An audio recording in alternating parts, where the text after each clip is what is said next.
Okay, hello. Welcome to the stream. Sorry about the fact that one had the little introduction thing be on there for about 10 or so minutes. It's a little bit longer than my usual. But hope you guys are doing well tonight.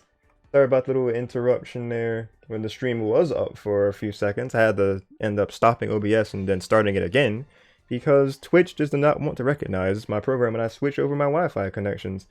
But we're good now, and I hope you guys are ready to see some Pokken tournament action. I'll actually make a little another announcement thing. Stream is up once again in announcements, and I'll just put the link there. I won't make a ping because it shouldn't really be a need to if people are like really looking at it.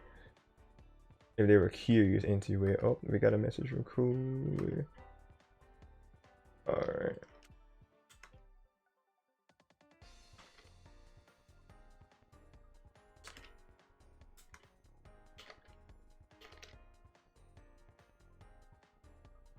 Righty.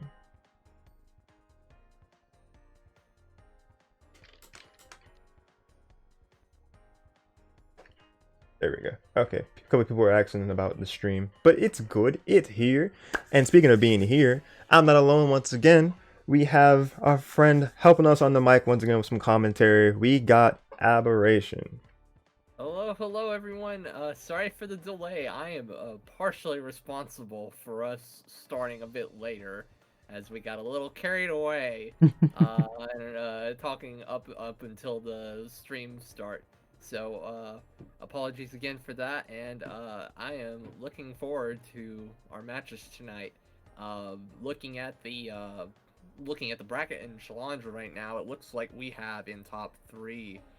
Starting with winners finals, we have TEC and your boy. So we're already seeing some usual suspects in the bracket tonight. But of course, since these guys are always, both of these guys are pretty solid players, we can always expect a pretty good match nonetheless. Oh yeah, for sure. Both of them playing for the esports team Diverge. We're going to be seeing an in-house battle for winners finals to start things off tonight. It's going to be good. Go ahead and switch over to that, and then OBS is still being shared in the call, right? Yes, I believe it should be. I mean, I can see everything from here. Is the frame rate running okay? Nothing's dropping like it was last week. No, that's frame rate's looking good from my end, and yeah, I don't see any dropped frames, so we should be good. Fantastic. Alright, so let's not waste a moment longer. Let us start this off with your boy and TEC. Game 1 of Winners Final.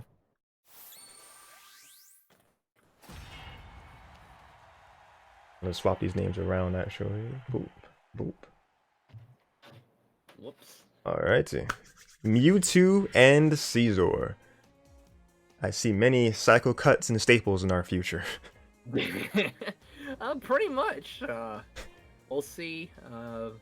We'll see what you boys gonna do after to adjust from the last couple matches. We can already see he's running the Mega Ray support again. Oh, I do see that. And we've seen that TEC is good at timing the jump around Rayquaza. And speaking of getting good reads, start this off on our phase shift against your boy here. Getting a good string there in the air to rush in dual phase. I like what TEC did there while your boy was knocked down, using the hover stance to kind of push him closer to the corner and giving himself some better stage position. That was really good. And so was that bug bite to end off that combo. Your boy is looking very dicey here at the moment, but get a grab to start the beginning of something here. A JY into a string here on the wall. Just like that, just depleted over half of its HP. TEC going to use the burst. Your boy's options here are limited, but they have to be very precise. So they want to be able to come back in this. That CDC from TEC, they want to stop any sort of comeback from happening. Very, very nice from TEC to seal that first round.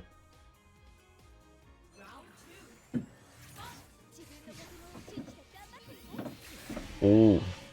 Your boy definitely tried to go for something there that last couple seconds, but TEC was with that counter attack. But your boy gonna get a string going of their own. Gonna drop that last bit of it, but TEC doing a couple hits. Gonna just reevaluate and back up a bit.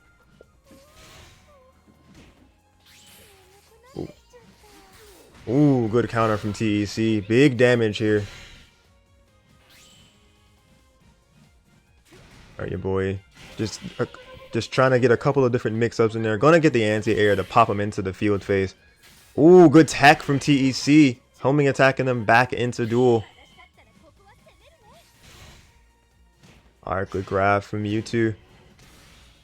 Making them more or less even here. The Fire Spin Oki. TEC is going to go right through with awakening their burst. And your boy is close to burst, but just not quite. May have to get a couple of, maybe one or two phase shifts before they can get it. That's one of two.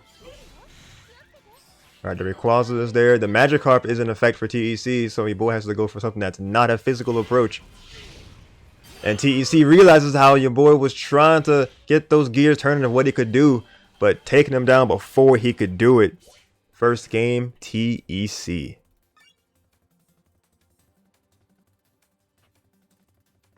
Yeah, it looked like your boy was taking a bit more advantage of TEC's minus frames on his block, seeing as he wasn't using the follow-ups on Metal Claw on block. He decided to kind of take advantage of that situation and trying to get a couple grabs in, but TEC was able to kind of turn that around on him with the burst and Magikarp on deck. A couple of nice adjustments on your boy's end, but TEC was able in the end to kind of leverage momentum using his resources there at the end of that first match. Alright, so better management with TEC in the beginning. Let's see what your boy can do to adjust. Just going for that Hyper Beam, yes. Thank you. Hyper Beam was not the answer there, and TEC was able to punish accordingly. Alright, the Rayquaza is already in play for your boy whenever he's wanting to use it. Ooh, a just ring up to finish off that combo. The Fire Spin active, the side Y field phase, and a counter attack with that range. TEC will get trying to get the Swords Dance to catch your boy off guard. Okay, nope, not gonna get any of those attempts to connect, but that grab will after your boy scoots a little bit closer in there. Alright, not gonna get the command counter the second time is gonna actually catch TEC. Ooh, tried to get a J-wide into something, but TEC caught on faster and was able to cross up with an attack of their own. Using staples to keep your boy at bay with that shield up, punishing him with a grab. Ooh, it's all he needs is just a drop shield there to get a couple hits in, and Bug Bite will seal that round. We're seeing some small adjustments from your boy, like with the 8Y not doing the immediate jump, which we saw when TEC went for the counterattack cancel into the jump Y. He's had enough of those interactions or he's been burned by that interaction enough times to not keep going for it. But TEC has been making some adjustments as well, as we see TEC was wary of the 6X in neutral and was ready with the block to take care of that. But your boy here getting some good grabs, putting himself in a good position with both of them with full burst now. Yeah, both with full burst, and your boy with the Rayquaza once again just been able to turn this round around so far with just getting a lot of good grabs where they would be most effective. And TC's gonna go into their burst here. And your boy actually has a really good dodge there. Gonna negate that projectile. Alright, TC going for the anti-air approaches, just going for very brazen offensive options here in the corner. Ooh, but good cross up from your boy, coming down with the JX and continuing it with a very good barrage of hits. Keeping him at bay with the fire spin and the psycho cut. But, ooh, another cross up JX. Very strong hit from the air from your boy. That was a perfect punish there by your boy. He needed a single hit to finish that round, so the Magikarp wouldn't catch him, and that's what he needed. Speaking of Magikarp, it's once again in play. Oh, your boy perfectly vaulting over that one projectile. Alright, just like trying to slowly ease their way in. TC keeping them at bay with Bullet Punch.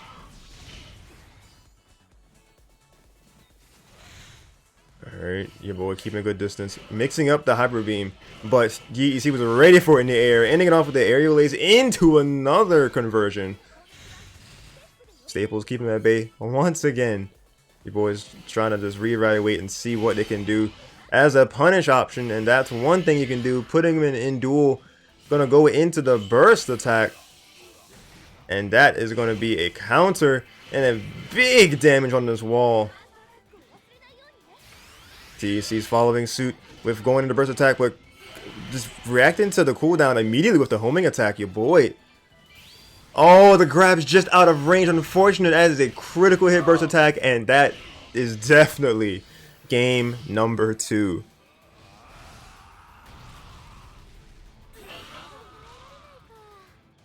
Man, good adjustments from your boy's part, but TEC just had an extra leg up in terms of positioning. Yeah, I think your boy was trying to do I think he might have been trying to do an instant jump wide there. Either that or he was trying to do a dash up grab after that homing attack. I don't think he meant to go for grab from way out there. Yeah. So that seemed to me like a misinput, and TEC recognizing the grab on whiff. Had the burst attack on deck for to punish the whiff grab. Yeah, really unfortunate for your boy there, but like you said, TEC was definitely ready for the punish because he, in the words of gamers, we take those, is probably what was going on in his mind. For sure. All right, Thalia Beach or Talia Beach, not quite sure how you pronounce it, but we love to see it. I want to say it's Thalia Beach, but I could be wrong on that. Yeah, I want to say Thalia Beach. Either way, just the battleground for our third game here, and TEC starting it off with a very long-range counter to start to get things moving. But your boy gonna have a JY combo get started, ending it with the Thunder Punch. Very clean off the wall.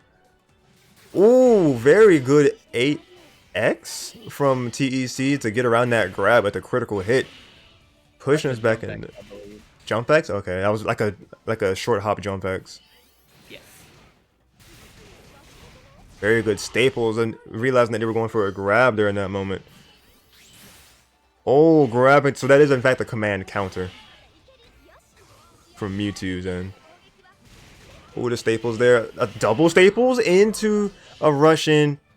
Good string from TEC. Yeah, that's what makes Staples. Staples is really threatening up close because it's because you have a lot of time.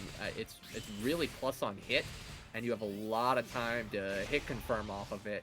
So it's very easy to get into those conversions once you land that first set of staples in the field phase. I like what TEC is also doing here with the juggle into the fire punch at the wall. It gives him a lot of it doesn't give him the most damage, but it gives him a lot of corner carry, which will give him a little bit more damage from the wall splat. So that's pretty neat to see what your boy's doing here. but Yeah, TEC's got the burst on deck. yeah, like you said, your boys got just explosive conversions in this round here, and just completely ignoring the fact that Caesar is in burst, not caring about any of these sort of buffs that they might have on their defense. Your boy says, "I'm gonna take this opportunity and I will punish accordingly." We are still just Pokemon. The Rayquaza there, TEC gonna keep that shield up. Probably not quite having the time to jump over it. All right, the Psycho Cut. Figured that the trade was worth it. Couple of different staples there. The projectile coming down as well. Gonna punish that landing with a really good grab punish. There So we go. TEC actually canceled from a hover stance into a shield on reaction to that Mega Rayquaza call. So it looks like your boy, when TEC is charging up CA and he's ready for that, your boy's probably gonna have to wait until TEC does something a bit more committal to get that punish with the Mega Ray. So that was a pretty good reaction there by TEC, and we'll see if your boy kind of takes note of that and adjusts accordingly. Well, speaking of adjustments, TEC is making one right here in round 3. But your boy adapting her right back with realizing that counter was coming and getting that grab to be a critical hit. Trade? Nope. TEC winning that exchange. But giving that energy to your boy to go into burst. But similar to how your boy didn't care about the other Pokemon being in burst, neither does TEC. Getting some HP back with that Bug Bite. Gonna have Magikarp be their shield. Because, yep, as soon as they go for a physical hit, Magikarp is going to be there to interrupt it. Alright, keeping that shield up in time for that. Gonna catch him in the air with the homing attack. Alright, good catch from your boy. The anti-air into a string. That's the game. Really clean into that side strike to finish it off. Yeah, I'm not quite sure why TEC went for the burst attack there in field. He had a considerable amount of meter left, so I don't know if he wanted to just go ahead and get a little bit of chip damage or what. But once your boy blocked that burst attack, he was +8. And one of the things you immediately fear when you're in Mewtwo, when you're minus and in Burst Mewtwo's face, is that burst attack grab. So TEC immediately jumped out to try to avoid it, and your boy, like every experienced Mewtwo, anticipates a jump away to escape the burst and catches him with the homing attack, and that's what got him into the position he needed to get that last conversion to close out the round. Wow, so a really quick little game, just a quick thing of mind games that they went through, just kind of reading what would have been read, and just kind of thinking 2 steps ahead. Your boy was really good on punishing that fact then.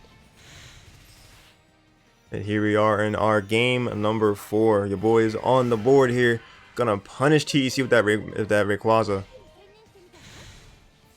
That's what your boy needed to do with the Mega Ray call. He saw TEC throwing the swords and saw that as his opportunity to call the Mega Rayquaza, because I don't know that Scizor can do his shield cancel from the hover dash stance as quickly. But we'll see what happens. Good CADCs from both parties here.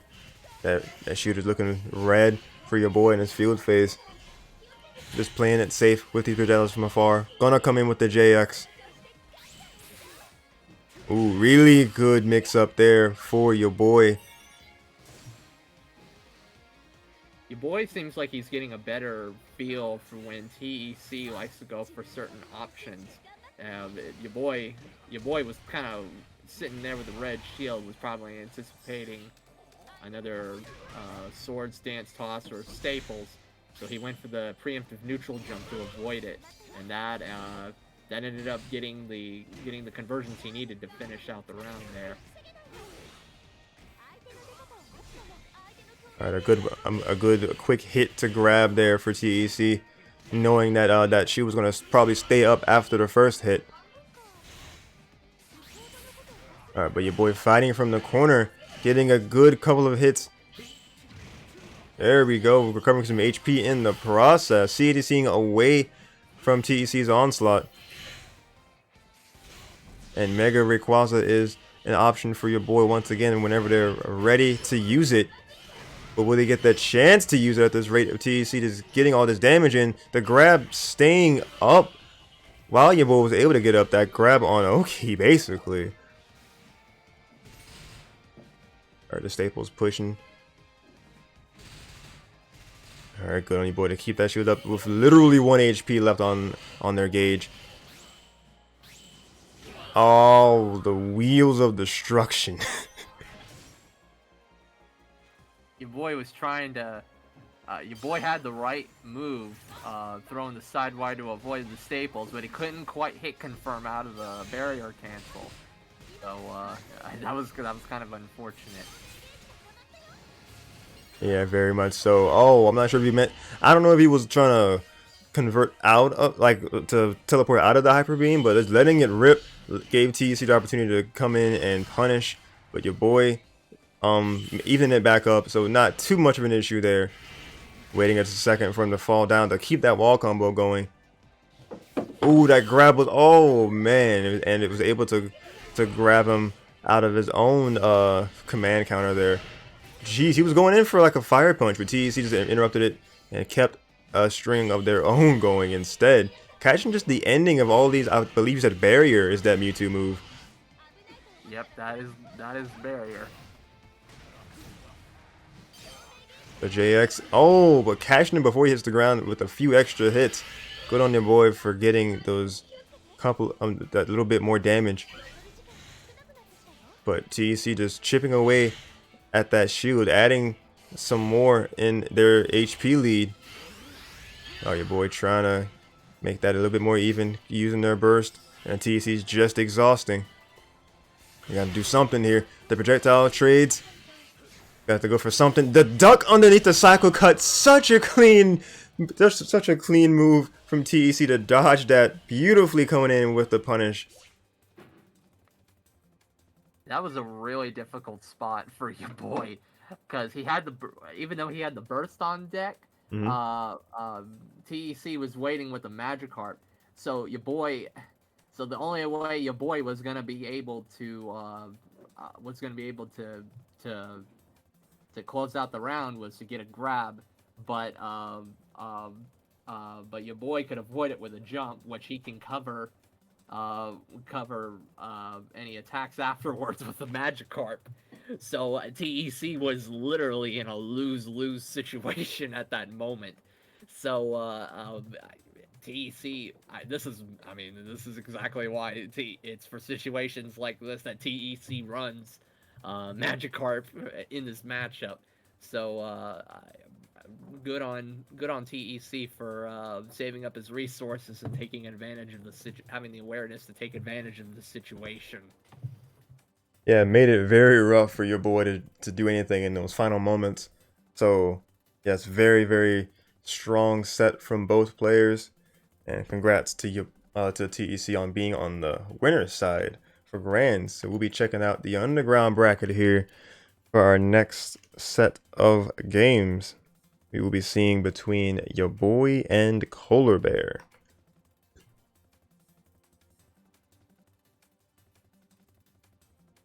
I assume we'll probably see Mewtwo Lucario, but I would be interested to see.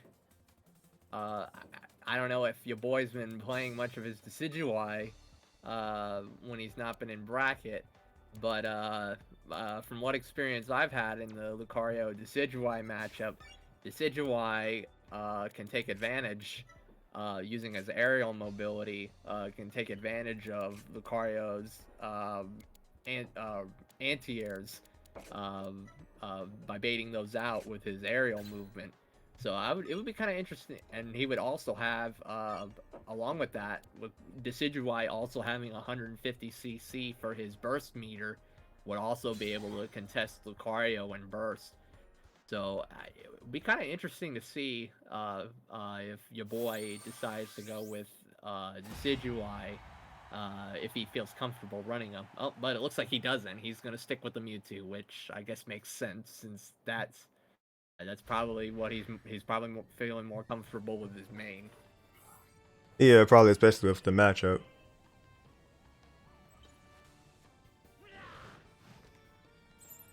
Alrighty, but both of these players, no strangers to being in top 3. Polar Bear and your boy. Lucario and Mewtwo facing off. Got the first read of the round and the set. Polar Bear coming in with that homing attack, putting them in dual phase. Your boy will answer with the JY. Alright, both of them just positioning themselves, trying to get more stage control, and Polar Bear is going to be one to get another string going. Good couple of hits of that Bone Rush. The Eevee support being ran by your boy. Going to get a good grab. It's going to aid in how much damage is dealt because they have their buff on, I want to say, HP and attack that Eevee provides. Yeah, it gives an attack buff along with some recoverable HP. Gotcha.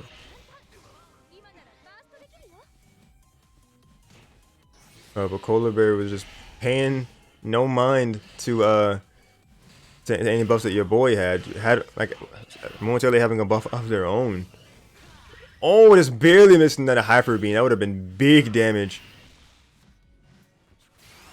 I was about to say Polar Bear has that synergy gauge full. They're gonna use burst in these final 10 seconds. If anything, they probably felt the need to make sure that they had the HP lead in this round going forward. Oh, if there were any more time left, your boy probably would have had a good couple of hits in and could have been able to turn that situation around. But Kohler gonna win that by time. Yeah, your boy popped the Eevee support a little early in the match. Normally with Mewtwo, you want to save in the Lucario matchup. You want to save that until burst, but because your boy popped that a little earlier, he wasn't able to generate Eevee again until after time ran out. So Polar Bear was able to take advantage of that decision and clutch it out in that last round.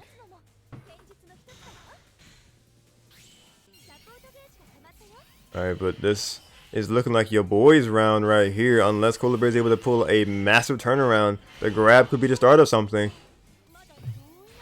Ooh, jumping over that counter beautifully. Your boy gonna get a good bit of damage on this wall. Using Eevee here, possibly to try to close things out. The side strike is gonna be enough to shift the phase. Ooh, good release on that counter attack. Polar Bear barely having health left in this second round. Will they be able to close this out? No, they won't, because your boy will do it instead. Gonna even the stakes here. It almost had a repeat of last round, but your boy had gotten Polar Bear down quite a bit on health to the point where he only needed one more interaction to win. So he probably felt a bit safer calling the Eevee this time.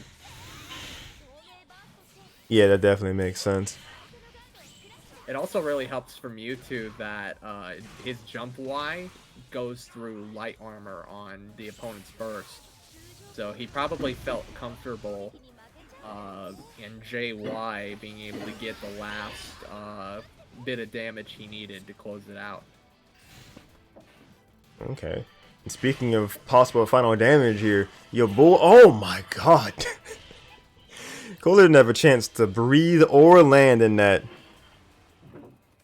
That was a really good couple of hits. Just able to keep them in the air first from a JY, then just keeping it going.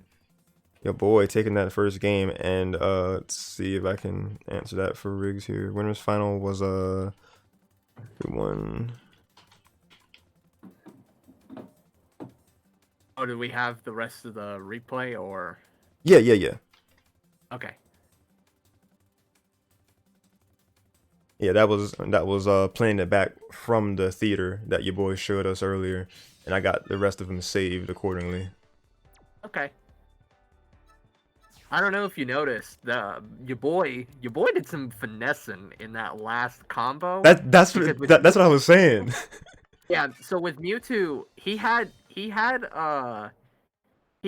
Kohler really high on that anti-air. And the thing with Mewtwo's burst JY is that it's got a much smaller hitbox. So you got to be much more precise in where you land it to get the juggles you want. So that was a real impressive show of skill by your boy, adapting in real time to get the rest of the conversion he needed to close out that first game. Yeah, because that didn't look true at all, but he made it look as clean as possible. For sure. And we'll see what Koala Bear can do in answer to that, because you don't want to take getting schmooved on lightly. No, sir. Whoa, hyper beam from it didn't shift the phase actually. I guess it was because it was a tray of the aura sphere. Maybe the points weren't enough. Not quite sure in that moment. I'm kind of stumped myself. Yeah. When the analytic is stumped, we're kind of you know something different is going on. All right, Koala Bear backstepping. Good 8x to catch them from in the air. Mimikyu adding some chip damage. They're gonna trying to get a barrier into something, but Koala Bear was a little bit quicker. But your boy even quicker on the next option, getting a really good string going. A couple of Heihachi sweeps in the middle. We're keeping them at the wall. There's pressure really strong from your boy. Koala Bear definitely has to go more on the offensive if they have any hope of evening this up. But their boy gonna pick up a grab, and that's gonna finish that first round. You know what? I think I realized what happened in that first field phase was your boy ran out of phase shift points in field from a couple of the stray hits he had landed. So before the phase shifting hit of Hyper Beam landed, it kind of knocked him out of it into the air reset. I believe that's what happened in that first field phase. Okay. But speaking of the air, keeping Koala Bear in it for most of this string right here, pushing them back to the wall in field phase. Alright, Koala has their burst. When will they feel the best time to use it? The 2 hits of homing attack, a Mewtwo special. Alright, Koala going in for that Bone Rush, critical hitting that grab attempt. And going with the 8x, knowing that the barrier was gonna whittle down. Again, able to just snuff out the ending part of the barrier. Alright, keeping that shield up for that Hyper Beam. Counter from your boy into some just frames. And gonna grab him before he could land. He grabbed his kneecap and said, "Get in this field phase." Another grab. And going into the burst, trying to seal the deal, but that grab could do it. Man, your boy was able to turn it around anyway.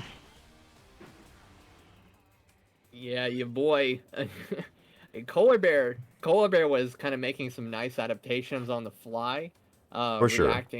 reacting to the barrier in neutral with the Bone Rush.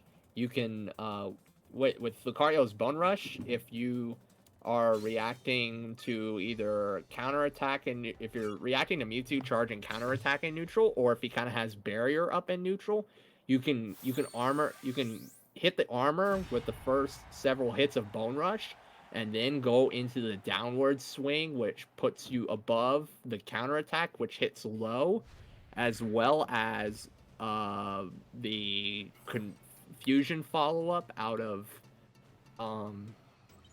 barrier, which is a mid low. Mhm. So if you time it so that it goes over, you can go over both of those with the downward swing if you time it right. But your boy was able to make some adjustments of his own at the end to clutch out that last round. Yeah, it was very, very clean.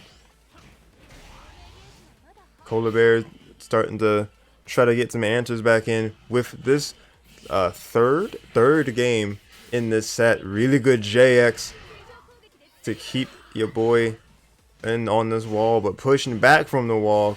Gonna get the grab, pushing him back into the field phase. The fire spin, pressuring that shield up. Oh, that was first Koala Bear did do right in getting the CADC.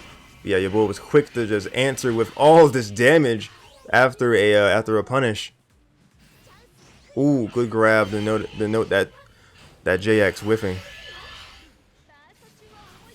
And we got Mega Lucario coming in with their enhancements that they can do some air dashes and such. Mimikyu actually helping him after that whiff, because that could have been. Oh my goodness. That was a force palm into something else, I believe. Yeah, he got the. Yeah, force palm. When Lucario's in burst, he gets another follow up off of force palm. That's really good. Well, that was also really good CDC from your boy. Just going around Kohler's 8X and gonna grab a great counter attack. The second of Kohler has gotten in this round so far, because that first one was such a long-reaching range, looking like Caesar out here. Alright, the forward wire gonna shift the phase. Your boy is gonna go into the Mega Mewtwo. The burst is here. Kohler also has burst. Ooh, what a rush down in the bone rush. Keeping this damage up. Oh, the JX not quite. We're gonna push back a good bit actually. Oh, maybe outlasting it? Whoa. Okay. Evo was able to keep that. Oh my god. The homing attack going through a lot. Because I first thought Kohler was able to go through your boy's burst by going into bursts of their own. Yeah, I think that's what he was trying to do with the burst declare, but he kind of mistimed it. And then after the burst attack, he didn't have enough frame advantage to land the homing attack, because Lucario's homing attack is pretty slow, and Mewtwo's is among the fastest in the game. Oh, I see.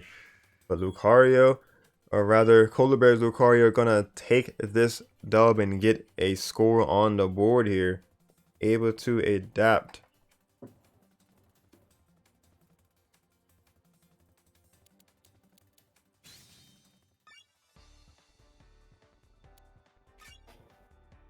That was like the closest overlay I could have gotten there. Because for a blip of a second, I forgot to put the thing up. I was like, wait, I hit A too fast. No, you're good. The end results. Kind of keeping this close here. Yeah, the players keeping it close and the streamer keeping it close with trying to hide the information. But we got ourselves game 4. Will we see a game 5? That is up to Kohler's adaptation. The Aura Sphere is stopping that cycle cut from happening. Keeping that pressure from afar. Really strong, these Aura Spheres. You wouldn't think a projectile of that nature would be able to keep pressure like that, but Kohler was making good use of it. Kohler likes to throw a lot of those Aura Spheres when he's in field. But your boy kind of will just sit there and like CADC it for some free meter. Oh, that is a good point. You can get meter from CADCs. Mm-hmm.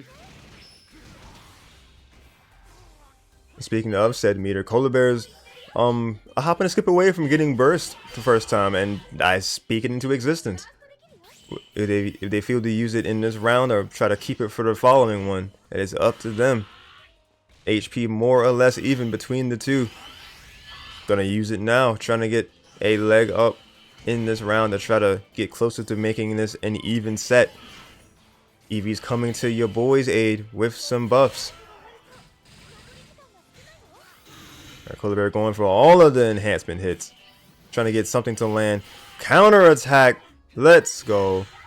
Pushing him into the wall. Your boy is forced to keep that shield up. Colliding with the barrier. Gonna get the end part of that Thunder Punch, and they're gonna read that shield with a grab. Kohler taking that first round. Kohler almost dropped that round because he had the conversion he needed off the counter attack, but the burst ending kind of threw off his timing. He actually dropped that combo. So your boy almost had a chance to turn that around with one good fire punch or something. Mm-hmm. But Kohler was able to clutch that out at the very end with a good whiff punish. Oh yeah, definitely gotta be careful about where those hits land, because if they don't make their mark, the other player will definitely make theirs count. just like how Polar Bear is stringing there, getting all the damage that they need right there in that situation. Gonna counter that onslaught from your boy. CDCing into a grab. The pressure is on. Mimikyu support coming to aid. Gonna get the grab on a wake up. Polar Bear just not letting up this pressure right now. Got the burst. Going to get the anti-air. Shielding the barrier. Going to get another critical hit grab to even the stakes. Polar Bear, fantastic adaptation in that round. I don't know if you know, one of the things that makes Mimikyu a pretty... one of the strengths of Mimikyu as a support is that you can use it to set up unblockables, which is what Polar Bear actually did in that last field phase. He perfectly timed it so that he was going to land the grab before the Mimikyu came out. Because if you try to, when you have the unblockable timing, when you get the unblockable timing perfect, Mimikyu will catch the opponent jumping out if they try to avoid the grab. So Polar Bear, we saw that a couple of times in that last match. Polar Bear was able to get that unblockable setup and utilize that momentum in his favor. So this is this has been quite an exciting turnaround we've seen from Polar Bear. Oh, absolutely. Got ourselves a game 5 coming at you.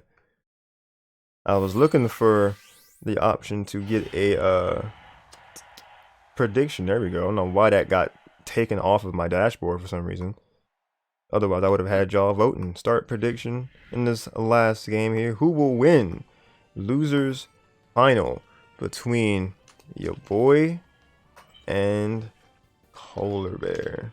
I'll just make the submission period be, you know, a 1 minute, 2 minutes to be fair. I'll just say 2 minutes to be fair. So we got ourselves a finale of a set. Oh, my bad. You might want to restart that. Yeah, that'll be most fair. There we go.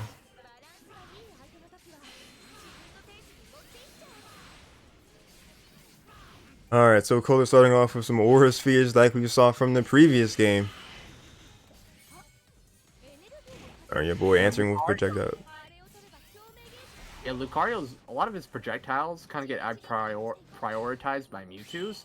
So what Polar Bear is probably trying to do a lot of times is get some preemptive charges on Aura Sphere to kind of go through some of your boy's projectiles and try to net some damage that way.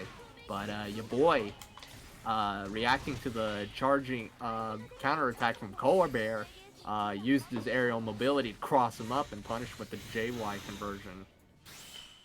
Ooh, really strong grab coming out of Polar Bear as well, getting a critical hit credit. Alright, CD seeing that projectile from the skies. Good JY there, catching him, your boy in the air. Both of them having their respective shields. Alright, Polar Bear going into the burst, into their synergy burst. The final 12 seconds of the round. And they already have the HP lead here. Ooh, gonna finish it off with an enhancement after the Force Palm. Just floating behind him, just menacingly. But Polar Bear gonna catch him slipping without having a shield up. And that is gonna be a burst attack to seal it? Yep, that's... Oh. Your boy probably didn't want to commit to the homing attack because Kohler had his burst attack on deck and would have probably been able to react with the burst. And that doing it that close would have probably caught him before he'd be able to cancel into his shield.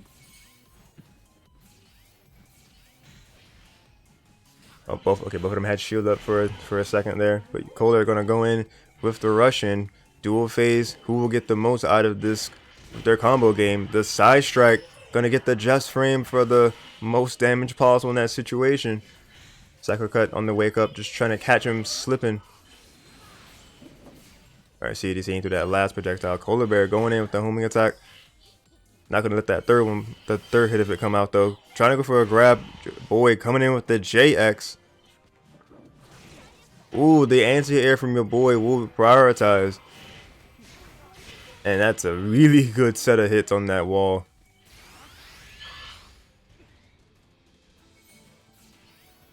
The CDCs. Well, CDC into another counter attempt. But your boy had that shield up. Homing attack with a bit of with more hits from the enhancement. Polar Bear coming in with the grab, plus the Aura Sphere. That is a synergy grab right there. If 8 seconds remain, the Eevee support giving him a bit more HP in the end. Polar going for that burst attack. Their final stand. Your boy. Oh, that landing was rough. Oh, that could do it. Yeah, that should kill. Yeah, Kohler Oh, had it. Kohler had perfectly timed that jump, so he was able to iframe through the homing attack right as your boy was trying to take his turn back, but because he charged the jump A, he was very minus on your boy's block, and he was able to punish with the burst attack as a result. yeah, it was just a tough situation for Polar Bear to get out of in that last moment. But making up for it here, getting a good couple of reads, another one, just the grabs, one after the other, just really good on capitalizing on this attack triangle. One more grab, pushing away from the wall, putting him back into field phase. Yeah, we actually have Kohler in chat. They were saying, who could it be? Who knows? Going into burst. And yeah, your boy is definitely nowhere near their own burst attack. Comboing it into the burst attack to finish it off. That, in fact, is Polar Bear taking losers finals. A reverse 3-0, I believe, actually. Yes, sir, that would be right. Your boy took the first 2 games, and Kohler Bear hit him with the reverse Uno card. Holy. And, turn it around on him. That's actually insane. Poor your boy was after that last phase shift, he was sitting there in the corner against Burst Lucario, and he wanted to try and get out and give himself some breathing room, but Kohler Bear was ready with the anti-air 8Y clipping him into the wall, and he was able to get that conversion at the end.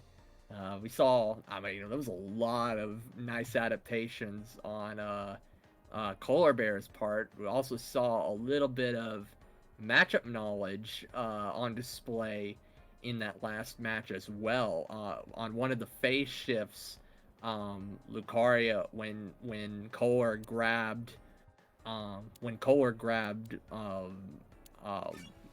your boy, he immediately went for a 6Y, which with the frame advantage he has in field is just fast enough to it's fast enough to catch an immediate barrier, to try and catch something like an 8x or a 2y, or excuse me, like an 8x or a 2x. But it clipped the barrier because of the 5-frame startup. So we saw little things like that throughout the last match, or those last 3 matches really, where Kohler Bear was able to take advantage of your boy and turn it around on him in an impressive showing in that last set. Oh yeah, that was just really good. Just great adaptation from Kohler Bear. He was able to make use of so many situations where where your boy was just sitting in their shield for moments at a time, and just kept getting these grab reads back to back to back. It was really solid. Yeah, there were times when he would have your boy in the corner and he would clip him with the 8Y. He was trying to go for a lot of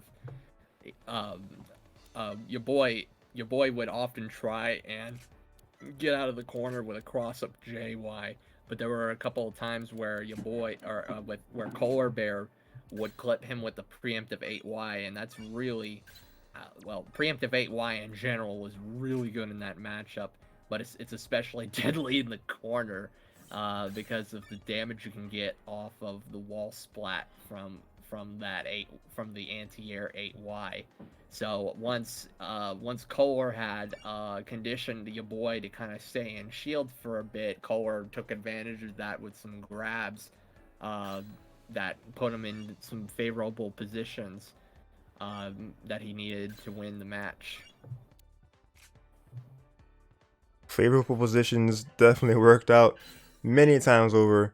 Able to reverse the situation entirely, like we said. They were down the whole set until game 3 where they started getting some momentum more, and then they were able to get a complete reverse 3-0.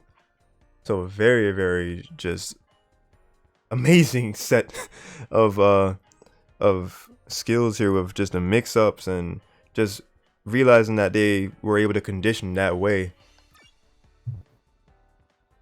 Yeah, it was all in all an impressive showing by Corbear. Most definitely.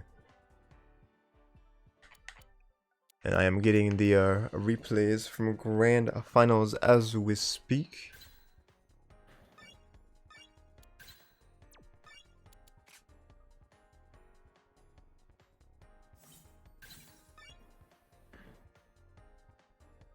What do you think we'll be seeing from TEC and Kohler going into this? Oh yeah, that's right. I assume we'll probably see now Kohler. Kohler's a solo Lucario main, isn't he? He doesn't have any other characters, right? That I know of. I remember they used at least some. I want to say breaks in at some point that I remember putting on a graphic for him. Oh, okay. So he did run a Breakson in bracket at one point. Yeah. Do you remember when that was? Oh God. It's been a while. it's been a while, yeah. Because I don't think it was the most previous season of 4. I want to say it was like season 3 that they like tried it. Like towards the end, maybe. Maybe. I do know that would be interesting because I don't know a whole lot about the Breakson Scizor matchup, but what I do know is that Breakson is widely considered to be like one of Scizor's worst matchups, if not his worst matchup. So if Kohler feels like he's feeling confident enough in the Breakson pick, we might see that in the in this next match. But even if he doesn't, Lucario can very well hold his own against Scizor himself. So we'll kind of see which pick Kohler is feeling most confident in going into this match. Oh yeah, we've definitely seen like Lucario and Scizor be really close because we've seen TEC and Kohler in this position in a couple last RTGs here. So yeah. I definitely see this being close. Yeah, he does have that matchup experience. So and Lucario Scizor, from what I recall, is a pretty even matchup. So I wouldn't be surprised to see Kohler just pop the Lucario, but who knows? We might decide to surprise us if he's feeling the Breakson pick today. But I guess we'll find out in short order here. Yes, we will right now, actually, because we have grand final games on deck.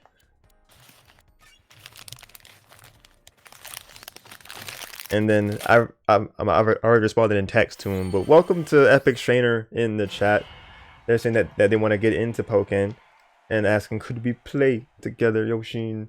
And we will definitely be getting into. I'll definitely, because I haven't played myself in like quite some time. But I'm definitely down to help somebody else get into the game.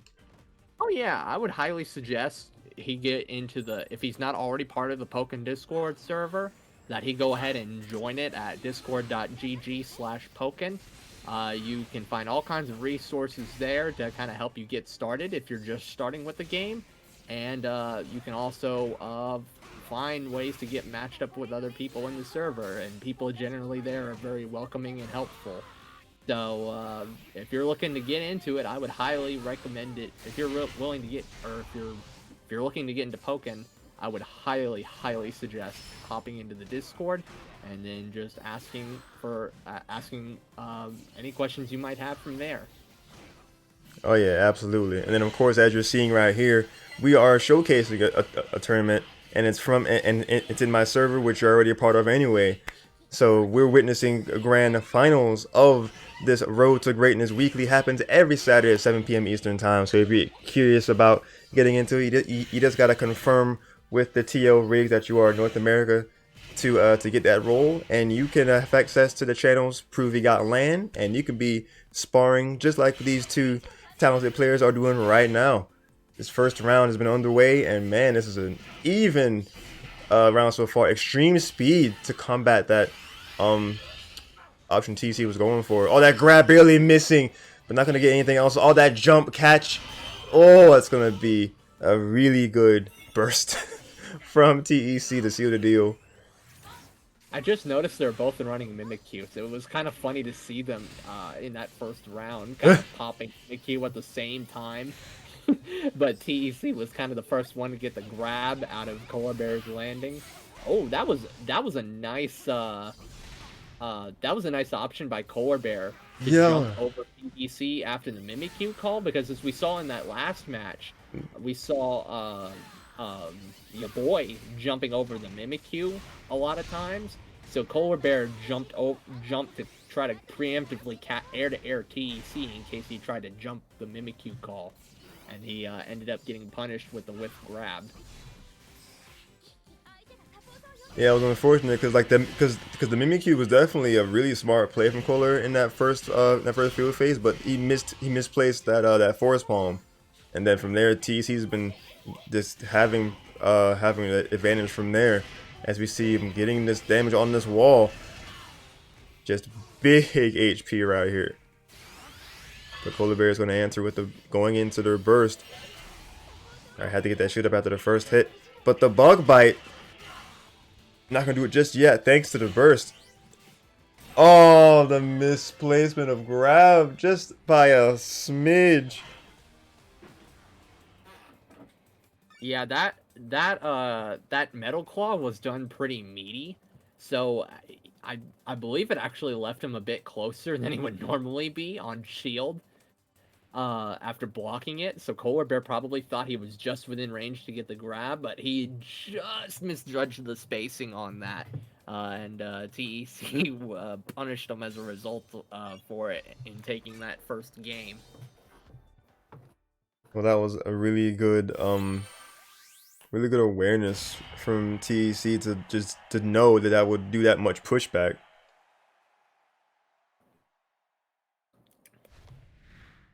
Alright, here we go. False Volcano. A very apt setting for a grand finals.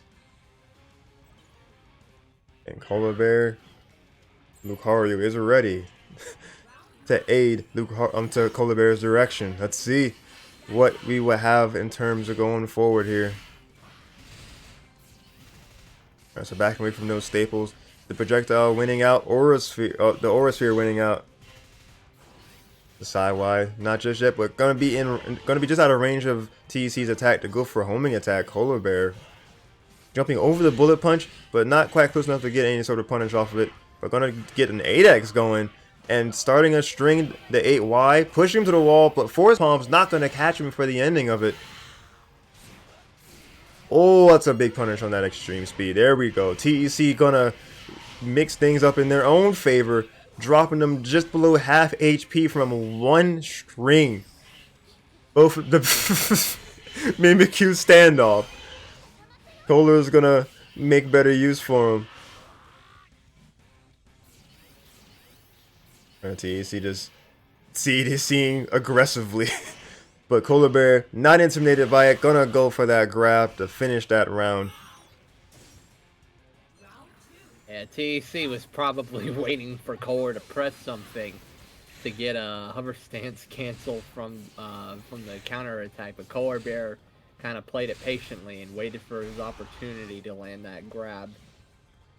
Yeah, that was really good patience from Colorbear, because TEC was definitely like, press a button. Kohler was like, no. And that's how he's able to take that first round and be in the lead so far for this one. Well, that was a good grab by Kohler, grabbing out the Mimikyu Mm-hmm. call from TEC. You can grab the Mimikyu call, but you kind of have to have like the right timing, and Kohler Bear had it right there. Yeah, good timing from both so far. Once her Kohler, and then right there, TEC getting a counterattack in that field phase. Kohler throwing out the Mimikyu, catching him in the air. The one hit of homing attack, the stop, but Kohler was able to anticipate it and grab the critical hit. The TEC using the burst, using their burst, they were in the corner. The burst attack, and gonna pull them right into a string here. My God, this damage output. 15 seconds remain. Kohler going into the burst of their own. The staples coming out, pushing Kohler Bear back. And TEC making it even just a little bit in their favor. Trying to catch him on the landing. The attack from the corner. Kohler Bear coming out from the wall with a really good read there. Anticipating the grab beautifully.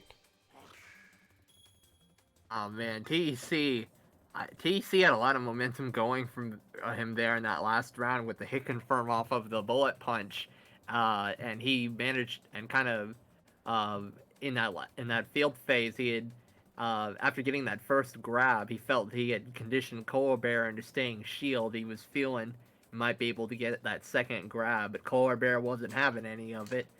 He was able to take the throw and get the conversion he needed to finish the round. Yeah, a very strong conversion. Cause yeah, like once I saw that pause, I knew that he had gotten that read, and he just had to get the extra damage to be able to turn things around. And by God, he did it. Gonna put up the submission here for who you guys think is gonna take this set. We are 1-1. Use them channel points now to vote for who you think is gonna take Road to Greatness number 42. Vote for the winner of Grand Finals. Alright, let's go ahead and keep this rolling. If you're just now coming across the stream or you're coming back, my name is Darsheen, aka Yoshin96, and I am joined by Aberration on the mic, and we are casting and showing you guys top 3 for Road to Greatness number 42. Hope you guys have been enjoying the action so far and the commentary, and I hope you guys have been having a pleasant evening or day wherever you are in the world. We're gonna see some more action starting right now. Well, TEC switched off the Mimikyu into Mega Rayquaza now. Oh, interesting. Using Rayquaza instead. I wonder what kind of jump game Kohler has to be able to dodge that. If that would be their means of dodging it. Well, he's probably anticipating Kohler will commit to like an Aura Sphere charge in neutral or something, and probably looking for the opportunities to punish it. And Kohler, recognizing the Mega Rayquaza on deck, didn't opt to go for it, but he did get a nice punish here in dual phase. And then TEC answering in kind, getting a string of their own, using the Mimikyu as kind of bait there. And like once they were able to get into a better position, homing attack sent them back into dual phase. TEC still sitting on the Mega Rayquaza there. Using it, he saw that they were charging Aura Sphere. Can't cancel out of it in time. That's gonna be a big punish. 13 seconds remain. Gonna get a bone rush there. Kohler Bear is winning an HP. TEC has to approach. Kohler Bear sitting with the very close lead. Oh my God, I'm not even sure what TEC was going for there. I'm not sure if you just can't stop that once it starts or what. But Kohler Bear was able to punish.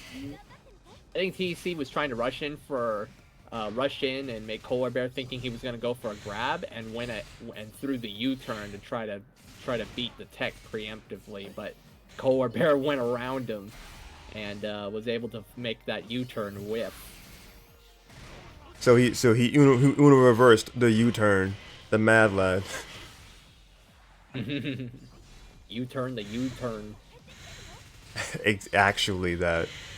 And this punish game, well, this pressure game, excuse me, that TEC is exhibiting on Koala Bear, and just a subtle just turnaround. Koala Bear made TEC on this wall instead, just casually moving along that Z-axis. And right now, TEC is struggling against the wall. The force pump's gonna bounce him back into field phase. Both players have their burst ready, and TEC also has their Mega Rayquaza ready to try to catch Koala Bear off guard once again. Alright, using their staples. Oh, gonna absorb all of that Bone Rush into that counter. It's a good punish from TEC. And there's another Rayquaza hit. Catching him when he's landing. Good chunk of damage there. Alright, jumping over that last Swords Dance. Going through the Bullet Punch. Ooh, good. Wasn't able to get all of that Bone Rush to connect. Wait. Oh, TEC barely winning that to time. Yeah, Koala Bear, I've noticed throughout the set has been doing a good bit of neutral jump preemptively to beat out the Bone Rush, or excuse me, beat out Bullet Punch, and that's what we saw towards the end there. But Koala Bear wasn't able to get that last bit of damage he needed to close out the round. I'm going to open up this final round with some damage from Staples. TEC's trying to get the upper hand here. Alright, the Bullet Punch. Alright, both of them just trying to go for some small hits to lead into something bigger. Ooh, a good critical hit from TEC. And by that, they're going to be able to get a good bit of damage off of that. Polar already down to less than half HP. Will they read that jump with the Mega Ray? All good decision from Koala Bear to use the Aura Sphere in the air to stay out of harm's way. The TEC going to get some more damage here with a grab.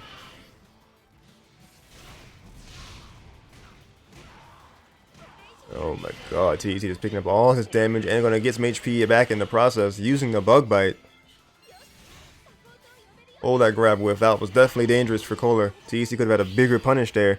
But as soon as he's finished spinning, Koala said, I'm going to go for the burst attack. But TEC said, nope, I will do that instead, taking the round.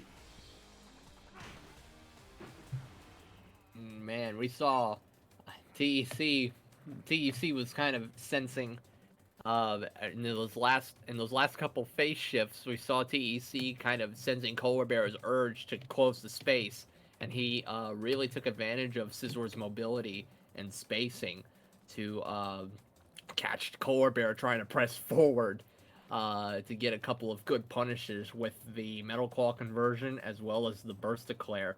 So that was good recognition on TEC's part to recognize Koala Bear's overextension and take advantage of it. Oh, for sure. So that puts TEC in the lead here. What will Koala Bear have to answer this?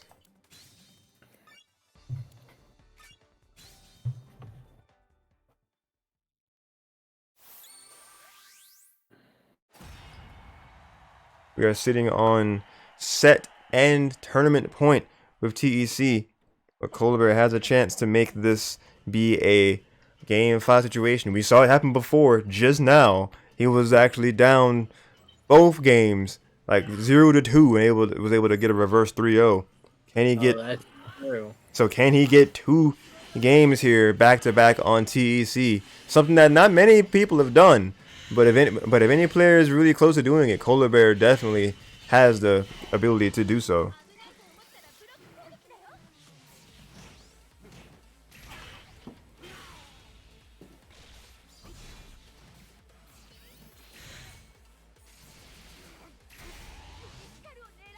Alright, but focusing on this action here, we have first dual phase. TEC's already got a good bit of...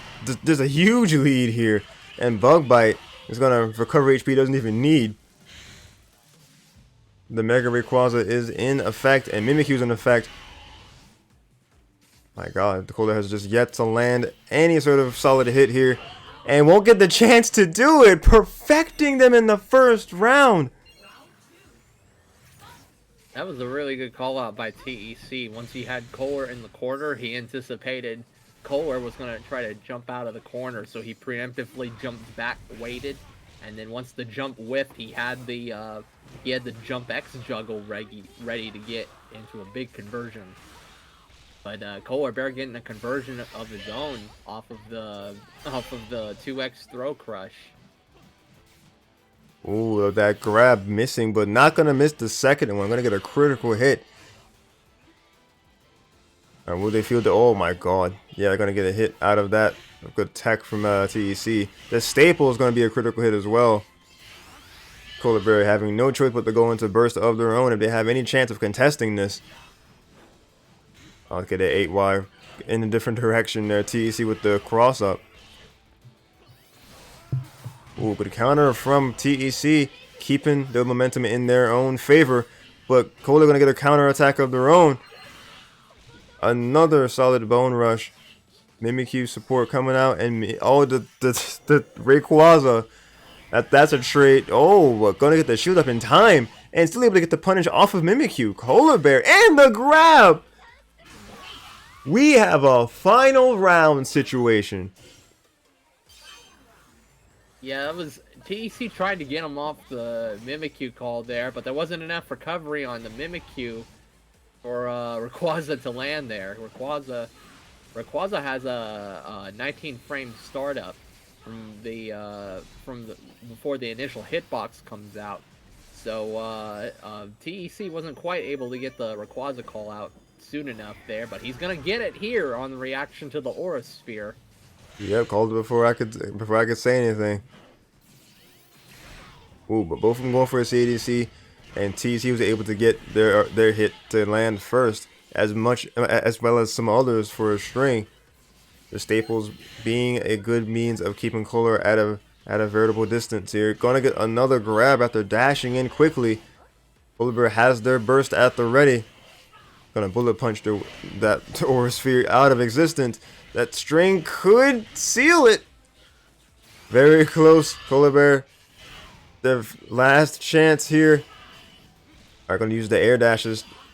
A good bit of movement there. Gonna get the burst attack. Not gonna basically using the burst attack as positioning and getting an enhanced extreme speed. But gonna use I wanna say that was back Y.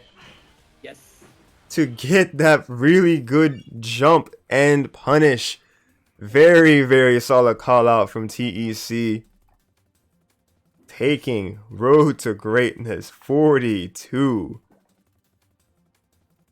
Yeah, I remember last week in our interview with TEC, he talked about how valuable bullet punch, the close range bullet punch is in deleting projectiles, and we saw that there at the end as the bullet punch ate the initial orb sphere, and then TEC being ready for a hit confirm off of the next ensuing bullet punch after catching Kohler Bear out of a dash. So that was good. That was a good use of his tools and recognition there in that situation. So it's no surprise we see once again TEC able to clutch it out and take another win at Road to Greatness. Yes, indeed. Road to Greatness number 42 champion. Alright, and we'll... Yeah, speaking of interviews, you want to hop them on for another interview? Yeah, let's see if we can grab him for a few minutes. Let's see. Congrats on the win. Are you free for an interview in VC?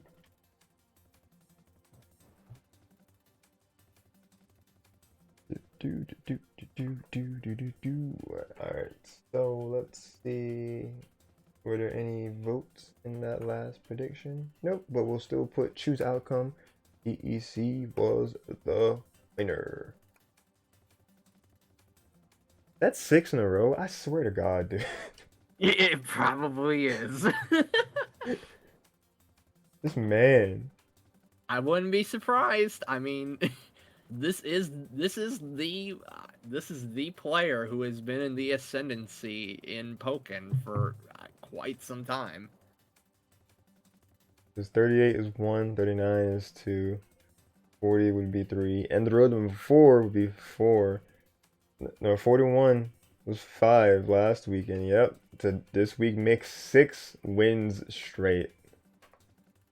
Yeah, I believe it's been all him for the last several weeks, and I believe the last time, actually, I think the last time he didn't win was when he wasn't in the bracket when Elucid won Road to Greatness about 6 or 7 weeks ago, was he?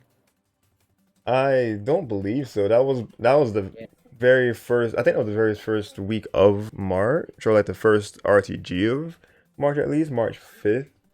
Cause, So he's yeah, Lucid probably took that. more than that for all the ones that he's shown up to. Oh my gosh. Well, no, Lucid did take it over TEC back in number 35, February 19th. Oh, okay. So he did. Oh wait. So the one that Elucid won was one he beat TEC in. The first time, yes. Number 35, because I'm not sure if that was Elucid's Yeah. first time coming in, but Okay. My mistake.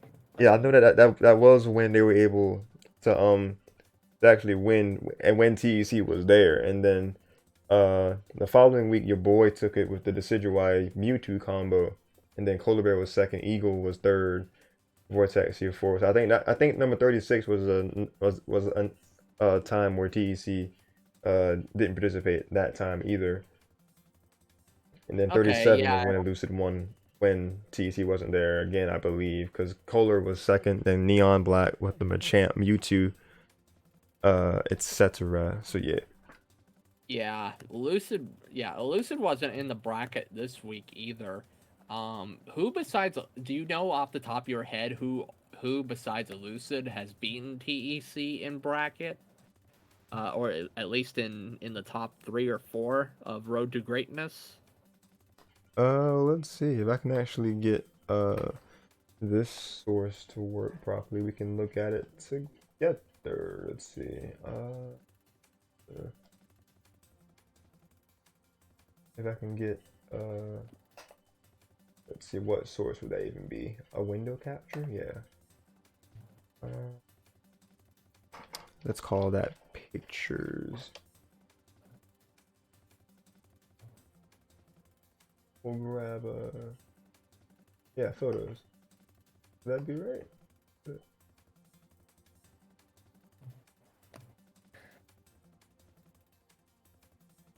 No way. That's Photoshop. I don't know why it wouldn't just be this source. And then unfortunately, TC won't be able to make it for an interview this time. Oh, that's unfortunate. Well, Yeah. I I guess I could say I was thinking up a couple of questions on the fly, but I'm sure I'll have the opportunity to ask him next time he joins us for a call. Oh yeah, more than likely. So I guess do you have any final thoughts about today's competition before we wrap up? Not that I can think of at this moment. I was gonna try to get this little visual aid here to try to look at the last time that someone took the win over TEC. That's right. I forgot I had asked you about that. Yeah, if only OBS would finally cooperate, but it does not seem like it would like to. uh, maybe I'm picking the wrong. Excuse me, maybe I'm picking the wrong kind of source to use. I feel like I've looked at stuff from the photos before. Um, I feel like it would. I feel like it's supposed to be window capture. Add existing. Great. Let's see. I'll just. I'll just say photos again. Photos. And capture method. Say. That's just black. What have I done? Uh, what is this? There's nothing there. Wait. Oh, is this the file that you pulled up? Yeah, it's supposed to be the. It's supposed to just be the Windows Photos app because that's just showing the picture. Unless I just go in Discord itself and go to the the archive, it might work out better for some reason. Let's try to do that. Go to. We'll say server. Go down here. Pokken Tournament DX. Road to the Greatness Top 8 Archive. And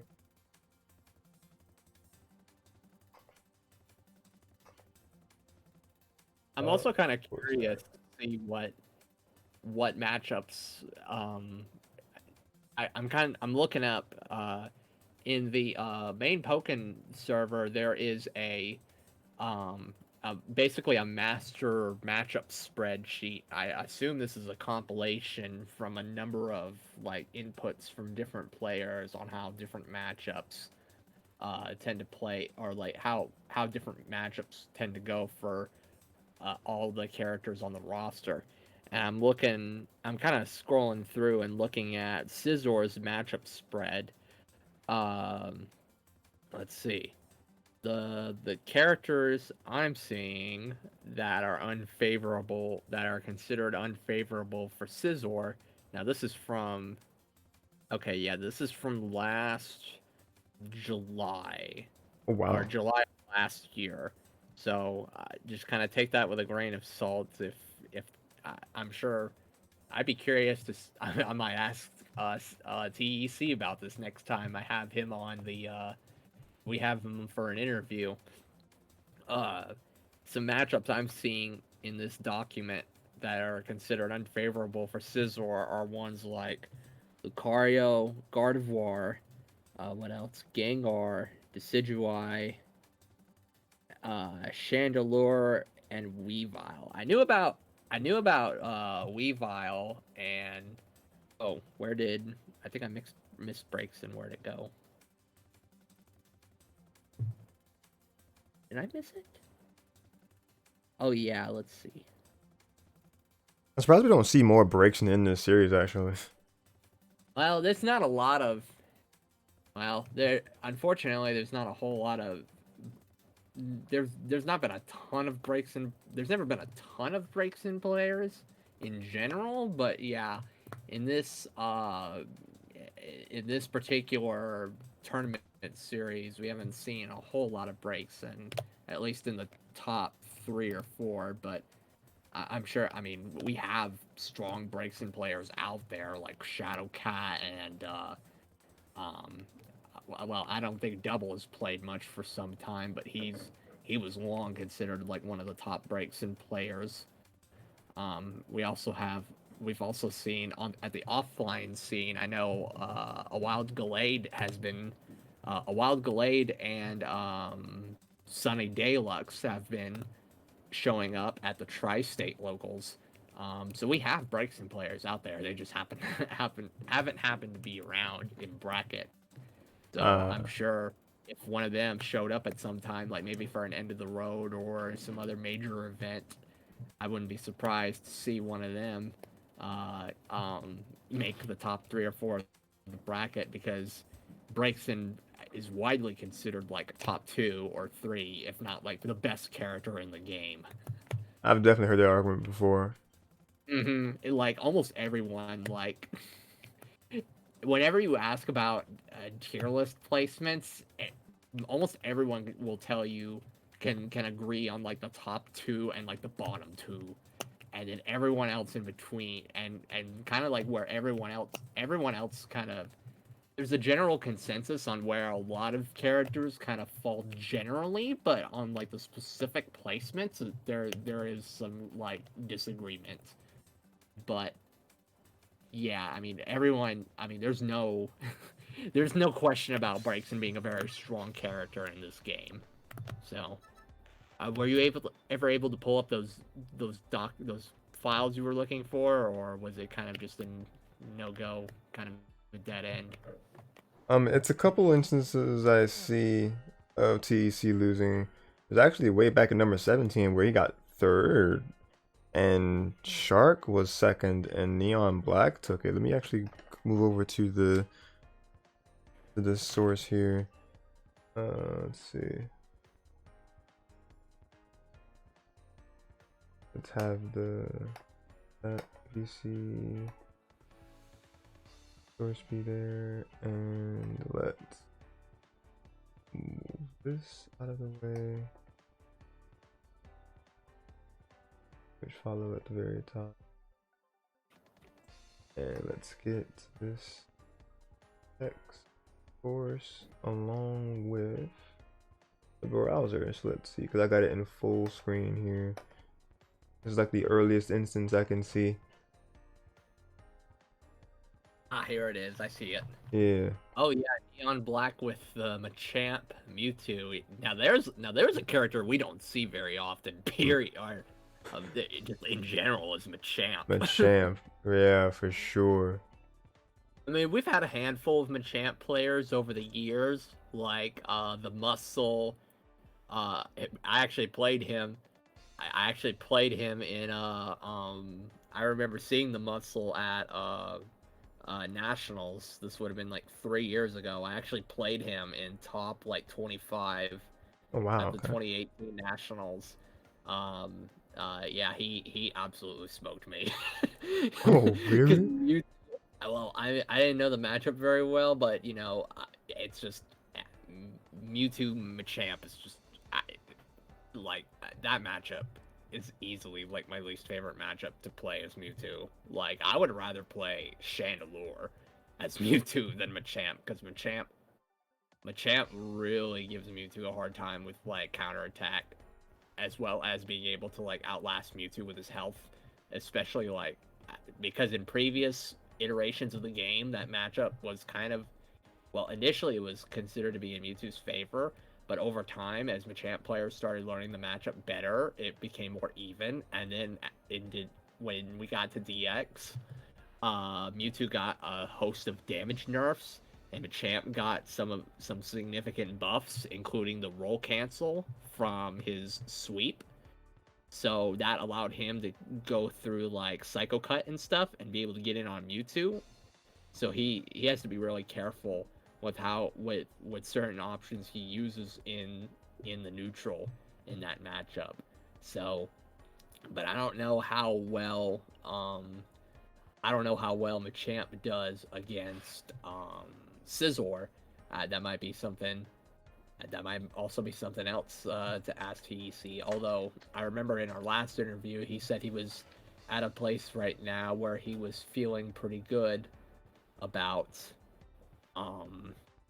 about his general matchup knowledge at this time. So I had one of my friends coming into the chat there. Seventh Devon, welcome to the stream. Because they were saying that Chandelure gives me fond memories, or brings back some memories. Do you actually play Pokken, Devon? Or like played before? And then they were first asking who's the commentator, and also how I see it there.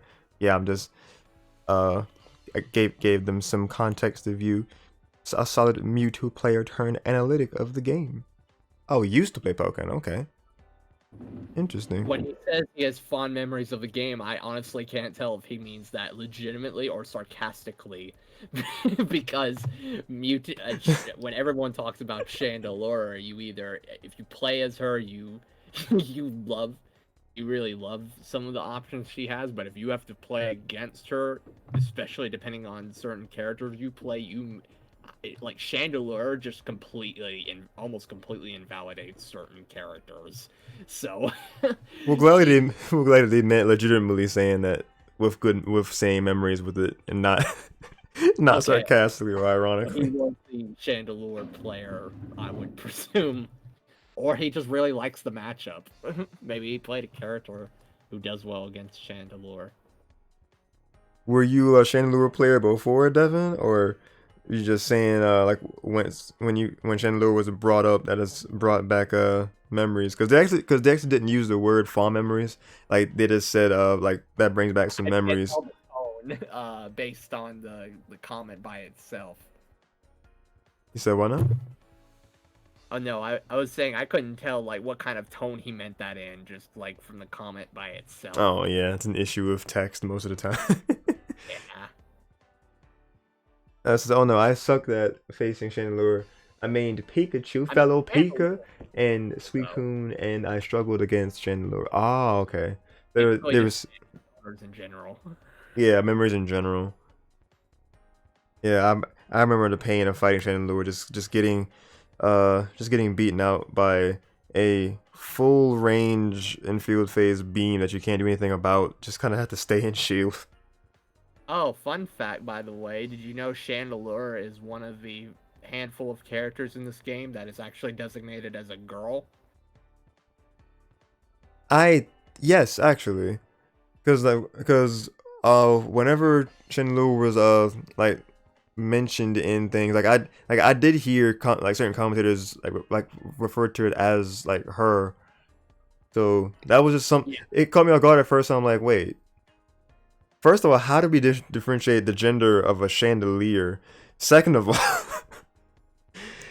So in the character files, it mhm, actually has the gender of all the characters listed. mhm. I actually I initially anticipated that Chandelure was actually a girl even before that because uh I don't know if you ever played this game, but on the Wii U there was a Park game. Oh yeah. It was a spin-off Pokemon game that featured a Chandelure, and the Chandelure in that game had like a really deep voice. Like it was almost demonic. Like Oh. when you go up to it, it would be like Shan. It was like really, really deep. So like I thought, well, to be fair, I mean the voice it might not mean anything just going off by the voice because they might have just simply decided to go with a different voice actor. But I thought that might have been intentional, just based off of previous iterations of the character. So, um, but sure enough, my intuition was kind of spot on. Uh, Huh. but but yeah, let's see. So Neon Black was the last person to kind of uh, beat TEC in grand final, or sorry, after Elucid was the last person to beat TEC and or no, I guess it would have been Shark and or Neon to beat TEC in top 3 in Yeah, bracket. yeah, I pulled up Uh, this instance in like 32. Um, for some reason, TEC went Shadow Mewtwo in oh this. yeah, I remember you told me about this. I don't know if he's still I don't know if he's still gonna run. I can't remember. Did he say he was gonna try and go to nationals, or put a team together, or I think he, Um, I think he said he was just gonna run solo Scizor. I remember he said like when the answer of like if you were to put a team together, he would probably run Caesar, Charizard, and oh god, was it the Decidueye? That's kind of I interesting. can't think of the third Pokemon, but I know for sure he said Charizard, but just because he like likes fighting like as and against Charizard. He just like how he functions in this game. But I I can't do quite remember him remember the third one. Charizard. That's kind of interesting. Maybe he was kind of just experimenting there with the Shadow Mewtwo that 1 week. Yeah. What's funny to me is that he still got top 8 anyway among That's 19 hilarious. people. I mean, he just simply dabbled with the character, and Shadow Mewtwo's not an easy character to pick up. Mm-mm. So Oh that's no. kind of a that's quite a that is quite a that's kind of a remarkable display of skill to pick up a character that's kind of as complex and kind of hard to master as Mewtwo and just casually go and make a top 8 with him. TEC just too good for us, man. Like just still making top 8 with Shadow Mewtwo. And I it's like, oh, mean, yep. complain about Scizor. I wonder what else. I mean, I imagine he picked up another character that has been kind of underexplored and just like just maximize them. You wonder if he could make people complain about another character as well. Who knows? Maybe pick up Weavile and like or something like that. I don't know. I'm kind of just talking. I just kind of running off with that. But yeah. So the TDC's kind of had a dominant performance for a while. We'll have to Mm-hmm. wait and see if anyone else can come around and beat him. So yeah, I don't think I have anything else to add.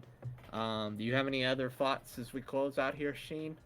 Not really. I'm just like the only ones that are able to really beat TEC when he's been here have been people like Neon Black when they showed up ages ago in season 2, and then it was Eclipse who won it all in number 32, and then Elusive was able to take it um about 2 months ago now in number 35. So there's only been a handful of people. I want to say your boy has won against him before, but I couldn't find that uh It's probably at the been a moment. while. I'm sure he's won at least one of these. Oh yeah, no, yeah, your boy was the dominator for this series for a while. I want to say like once season 2 was in, yeah, well season 1 and then like the first half of season 2, because I think TEC came in the mix once yeah, once season like the middle of season 2, or like the yeah, like the because number 14 is where see him winning, and then there was Andy Zazari who used Libre back. Just pull it up right here too.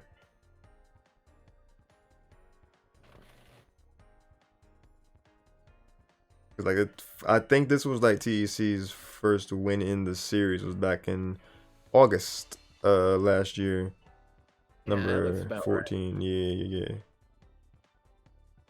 But otherwise, yeah, I don't have anything else extra to add. TEC just been a solid um just champion these past, really the past month and some change now, because 6 times straight, that is a good 4 week for 6 weeks, yeah, a month and a half, give or take. Yeah, mad props. For sure. So we'll, yeah, tie this back into the ending notes and say we appreciate you guys for coming to the stream. Hope you guys enjoyed once again the gameplay you saw. Hope the commentary was to your liking. Appreciate you guys coming to hang out and just watch some good Pokken. And of course, Yeah, thank it you was again fun. to Aberration for being on the mic with me. Thank you. Yeah, it's been a pleasure once again to be on the mic and kind of witness these matches. We especially had some exciting sets tonight that really came down to the wire. So it was a pleasure to be able to kind of witness and be on the front row seat here to kind of commentate on the action as it was happening in real time. So thanks again for the privilege, and I look forward to being on the mic again in the coming weeks. Oh, absolutely. I look forward to the same thing. But until then, that is going to be a wrap for this evening. So, if you guys enjoyed what you saw, if you want to see more, please follow, be notified the minute I go live next. I've been Darsheen, aka Yoshin969, signing out for now, but definitely not forever. Keep on being awesome. Have an amazing rest of your night or day, depending on where you are. Stay safe in these times. God bless. Keep on gaming, and I will be seeing you guys next time. As far as the schedule for things go, I'm probably gonna be switching off Rescue Team DX and gonna do more Arceus since I just have neglected the series for so long. Gonna play some more Arceus tomorrow, more than likely. And Devin sending us off with the happy Yoshi emote. Have a good one, Devin. But yeah, more than likely more Arceus tomorrow, and then we'll push Rescue Team DX to Tuesday or Wednesday, and we will keep the Nintendo fun going. So stay tuned for that. And actually, I'm gonna see who I can raid because this is some power I'm holding with 10 viewers. I can help out one of the homies. Let's see who we got streaming. Let's see. If we hit raid a channel, oh, there we go. We can raid Flautist Acacia. I think we'll do that. Let's see. Let's see if there's anyone else streaming as well. But I do think we're gonna go with that option.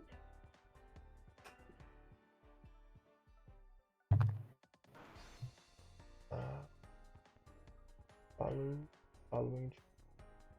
Yeah, I knew it would have a little bit more when I went to the home page, but I think we'll still go with Flawless Aisha. So I will send you rest of your viewers over there her way. She's vibing with some Mario Kart 8 Deluxe. So hope you guys enjoy that. Again, this has been Darshin, aka Yoshi96, as well as Aberration. We're signing off for now. Thank you guys again for watching. And we'll see you guys next time. Have a good night, everyone.